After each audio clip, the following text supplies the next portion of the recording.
So wait a second. Alabama's in, Texas is in, but Florida State's not?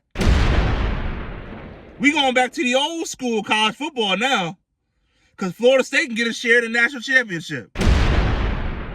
They beat Georgia, they can get a share. We going back to the old school, co-national champions, split champions, 20 first place votes, 10 first place votes. Nobody knowing who the real national champion is. We going back to those days. You got a perfect team. Florida State beat Georgia, they'll be 14-0. Alabama's in and Texas is in. I know why Texas is in. They went to Alabama and won.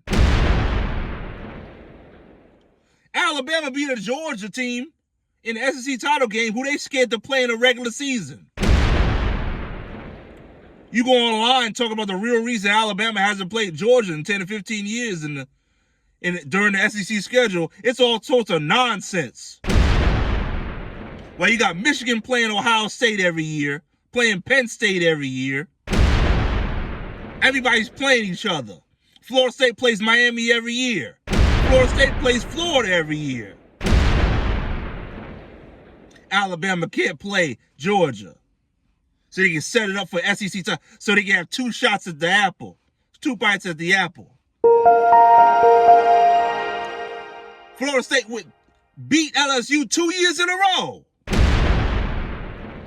Who Alabama faced non-conference? Who they beat? They got beat. Who Georgia beat out of conference? Who they beat? It's a down year for the SEC. It's a disgrace.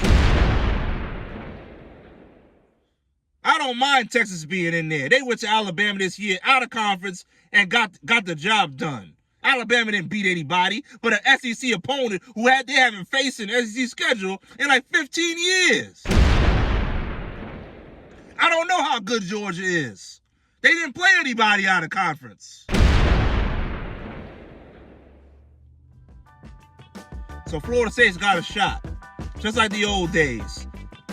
Perfect team was left out. They won their bowl game. They got a share in the national championship.